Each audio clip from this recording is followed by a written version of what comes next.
ఎన్టీఆర్ గారి గురించి మనం మాట్లాడుకోవాలంటే అసలు మోస్ట్ అవైటెడ్ మూవీ దేవరా అసలు చాలా అంటే ట్రెండింగ్లో ఉంది. ఎలా అనిపిస్తుంది సార్? అది కొడుతుంది పెద్ద నా లెక్క అయితే. ఎందుకంటే ప్రతి సినిమా ప్రతి వాళ్ళు కష్టపడి చేస్తారమ్మా. అది సక్సెస్ ఫెయిల్యూర్ ప్రేక్షకుల చేతిలో ఉంటుంది. ఇది కానీ ఎట్టి పరిస్థితుల్లో ఇది సక్సెస్ అవుతుంది ఈ సినిమా అంటానికి కొన్ని మా కారణాలు ఉంటాయి.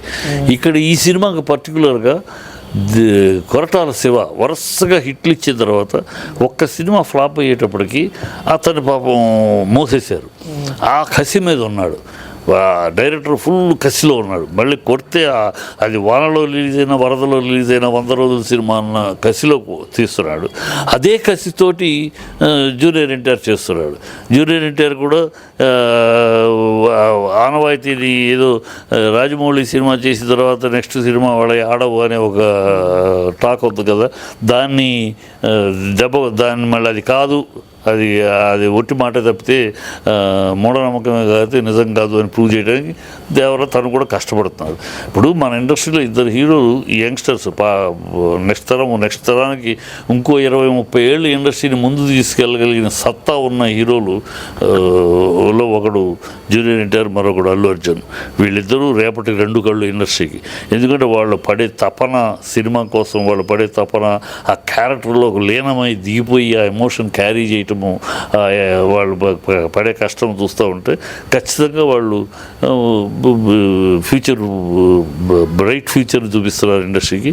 ఇవాళ దేవరాలో అలాగే ఆ కష్టము, ఆ ఎఫెక్టివ్, ప్రతి షార్ట్ ఎఫెక్టివ్గా తీస్తున్నారు. ఖచ్చితంగా అది కనుక అంత కష్టపడి అంత కసి మీద తీస్తున్నప్పుడు ఆ సినిమా మిస్ అయ్యే అవకాశాలు ఉండవు. గ్యారెంటీగా హిట్ అవుతుందని అందరూ ప్రజలు ఎక్స్పెక్ట్ చేస్తున్నారు. దానికి తగినట్టు వాళ్ళు తీస్తున్నారు కూడా. కనుక hats off, let us wait for the great success. Okay. And sir same time అప్పట్లో శ్రీదేవి రామారావు గారు, ఇప్పుడు జూనియర్ ఎన్టీఆర్ జాన్వీ కపూర్. అసలు ఎలా అనిపిస్తుంది సార్ మీకు? ఎందుకంటే అప్పుడు ఉన్నారు, ఇప్పుడు ఉన్నారు కదా మీరు. శ్రీదేవి తోటి జాన్వీ గారు కూతురు అనే పేరే తప్పితే శ్రీదేవి ఎక్కడ? అదే శ్రీదేవి ఒక బాండ్ ఆర్టిస్ట్ అంతే. చిన్నప్పటి నుంచి చైల్డ్ ఆర్టిస్ట్గా కాదు, చైల్డ్ ఆర్టిస్ట్గానే పేర్లు సంపాదించేది. మా దేశం అంటే 1970లో దేశం అంటే మనుషులు మా సొంత సినిమా, దాంట్లో శ్రీదేవి చిన్నపిల్ల వేషం, ఒక ఎస్వి రంగారావు గారితో కాంబినేషన్లో ఒక సీన్ ఆ ఏజ్లోనే ఎస్వి రంగారావుతో పోటీగా చేసి తినేసింది. అప్పుడే అన్నాడు ఆయన, ఎస్వి రంగారావు, ఇది మామూలు పిల్ల కాదు, పెద్ద గడుగ్గా, ఇది రికార్డులు బద్దలు కొడుతుంది ఫ్యూచర్లో అన్నాడు ఆ రోజే మహానుభావుడు. ఆయన నోటి వాక్యం నిజంగానే రికార్డులు బద్దలు. అసలు ఆ అమ్మాయితో కంపేర్, ఆయన కూతురు అనే ఒక ట్యాగ్ తప్పితే ఆ కంపారిజన్ వేరు. ఆ రామారావు గారు వన్ అండ్ ఓన్లీ రామారావు. వీళ్ళు ఎంత నెక్స్ట్ టు రామారావు గారు, ఆయనతో పోలికి కానీ ఆయనతోటి సమాంతరంగా ఆలోచించటం కానీ ఈ పేరు నా పేరుతో ఆలోచించలేదు, ఎప్పుడు ఆలోచించలేదు. ఎవరు ఆలోచించగలరేమో కానీ నేను అస్సలు ఆలోచించలేదు. ఎందుకంటే ఆ పెద్ద ఆయనతో పనిచేసాం, ఆ శ్రీదేవితో పనిచేసాం, వాళ్ళది వేరు, అది వేరే కేటగిరీ. వాళ్ళ పేర్లు, వాళ్ళ షాడో వీళ్ళకి ఉపయోగపడుతుంది తప్పితే వీళ్ళని వాళ్ళతో ఈక్వల్గానో వాళ్ళతో సమాంతరంగా చూడలేము. సమాంతరంగా చూడలేము, చూడకూడదు కూడా. అది వేరు, ఆ జోనల్ వేరు వాళ్ళిద్దరు. అంతే సార్. మనం చూస్తున్నాము అంటే ఫస్ట్ సింగిల్ సాంగ్ వచ్చింది lyrical song, second single lyrical song, కానీ థర్డ్ సింగిల్ ఈరోజు రిలీజ్ కాబోతుంది. బట్ వీడియో సాంగ్, అది ఫుల్ వీడియో సాంగ్ రిలీజ్ చేస్తున్నారు. ఎలా అనిపిస్తుంది? డెఫినెట్గా బాగుంటుంది. ఈ టెంపో మొత్తం ఫస్ట్ది సెకండ్ది ఇప్పుడు రాబోయేది కూడా ఒక ఐబ్రోస్ పైకి లేచే లెవెల్లో ఉన్నాయి. ఏదో దేర్ ఇస్ సంథింగ్ ఏదో ఉంది, ఏదో సంథింగ్ కంటెంట్ స్ట్రాంగ్గా ఉంది అనేది మాత్రం కనబడుతుంది ఖచ్చితంగా. ఆ కంటెంట్ ఏదైనా ఇప్పుడు చెప్పేస్తే ఏముంది ఆడియన్స్కి కనుక చెప్పలేదు, బట్ ఆ ఇంపాక్ట్ ఉంది. ఆ ఇంపాక్ట్ చూడగానే చూస్తుంటే ఏదో సంథింగ్ పగిలిపోయే మ్యాటర్ ఉంది అన్నది అనిపిస్తుంది. అలా ఉంటుంది కూడా నేను ఆశిస్తున్నాను. ఎందుకంటే ఇద్దరు కసి మీద చేస్తున్నారు, డైరెక్టర్ హీరో ఇద్దరు పోటాపోటీగా కసి మీద పడుతున్నారు. ఒక్కొక్క సీను, ఒక్కొక్క ఫ్రేము పకడ్బందీగా చేయాలి తాపత్రయపడుతున్నారు, చేస్తున్నారు కూడా. అది మనకు వస్తున్న రిపోర్ట్ కూడా ఎంతో కష్టపడుతున్నారు సెట్లో, ఆన్ ది సెట్ కూడా ఎక్కడ కాంప్రమైజ్ అవ్వకుండా, సింగిల్ ఫ్రేమ్ కూడా కాంప్రమైజ్ అవ్వకుండా తీస్తున్నారని విన్నా. తీస్తారు డెఫినెట్గా. ఇద్దరు ఛాలెంజింగ్ వాళ్ళకి కదా.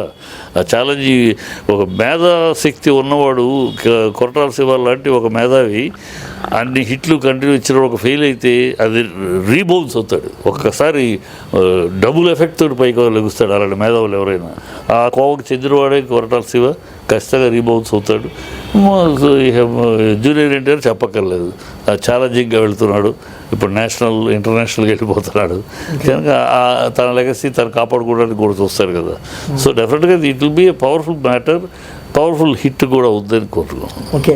అండ్ సేమ్ టైం దేవరాజ్ సినిమాకి సార్ తెలుగులో చూసుకున్నప్పటికీ మంచి క్రేజ్ ఉంది, కానీ హిందీలో అండ్ జపాన్లో ఎస్పెషల్లీ చాలామంది అంటే తెలుగులో ఎలా వెయిట్ చేస్తున్నారో అదర్ లాంగ్వేజ్లో అలా వెయిట్ చేస్తున్నారు ఎన్టీఆర్ గారి కోసం, సినిమా కోసం. అదేనా ఇప్పుడు స్టామినా ఇప్పుడు వీళ్ళు పెరిగిపోయారు. ఒక్క తెలుగు కాకుండా అదర్ లాంగ్వేజెస్ అదర్ కంట్రీస్కి వెళ్ళిపోయింది వీళ్ళ ఇమేజ్. అది వాళ్ళ ఎఫర్టు అదృష్టమే తోసిపుచ్చక్కర్లేదు, వాళ్ళ ఎఫర్ట్ కూడా ఉంది. వాళ్ళు కష్టపడుతున్నారు, అంత డౌన్ టు ఎర్త్ కష్టపడుతున్నారు. ఆ క్యారెక్టర్లోకి లీనమైపోయి చేసి దాంతో డ్యాన్సు, ఇప్పుడు జపాన్ భాష కూడా మాట్లాడగలడు జూనియర్ ఎన్టీఆర్. సో అక్కడ దేశంలో హిందీలో ఆ సాంగ్ వాళ్ళతో కామెంట్ సాంగ్, ఆ సాంగ్ కోసం పెద్ద ఎక్స్పెక్టేషన్ ఉంది. సో అవన్నీ ఒక ఆర్టిస్టు పెరుగుతున్నాడంటే ఊరికినే పెరగడమ్మా. వాడి effort, selection of subjects, stories, తను చేయగలిగింది ఏంటి, తను చేయగలిగింది ఏంటి అని చూసుకుని దాని ప్రకారం సెలెక్ట్ చేసుకుని ప్రజలు కోరుకుంటుంది, ఆడియన్స్ ఏమి ఎక్స్పెక్ట్ చేస్తారు అవన్నీ చూసుకుని చేస్తున్నారు ఖచ్చితంగా. అందుకని రేంజ్ పెరుగుతున్నారు. వాళ్ళ స్టేట్ లెవెల్ నుంచి నేషనల్ లెవెల్కి వెళ్ళారు, నేషనల్ లెవెల్ నుంచి ఇంటర్నేషనల్ లెవెల్కి వెళ్ళారు కదా. సో మనకు సంతోషం, మన హీరోల్లో 5-6 హీరోలు ఇంటర్నేషనల్ లెవెల్కి వెళ్ళారంటే గౌరవం కదా, గర్వపడాల్సిందే కదా. ఓకే. అండ్ రాఖీ సినిమాలో ఎన్టీఆర్ గారితో కలిసి నటించారు మీరు, బట్ ఎన్టీఆర్ గారు ఎలా ఉంటారు అంటే ఆయన డైలాగ్ డెలివరీ చాలా చాలా చాలా ఫ్రీగా ఉంటాడమ్మా, ఏమీ రిజిడ్గా ఉండడు.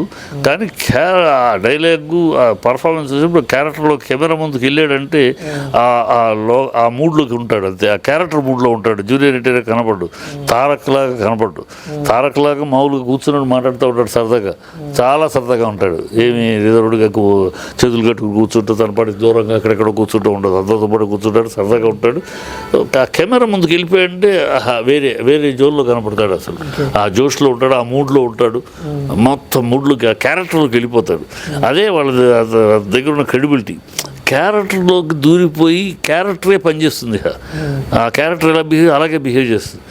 అది ఎన్టీఆర్ కనపడ్డు ఆ సీన్లో, ఓన్లీ క్యారెక్టర్ కనపడుద్ది. అది అందులో ఉన్న గొప్ప, అది రామారావు గారిలో ఉంది, ఆ వంశంలో ఉంది, బాలయ్యలో ఉంది. ఆ క్యారెక్టర్ ముందు నిలబడితే కెమెరా ముందుకు వెళ్ళిపోతే సీరియస్ డెడికేటెడ్గా ఉంటారు. అది ఆ బ్లడ్లో ఉంది, అది మనాడికి వచ్చింది అంతే. Thank you sir.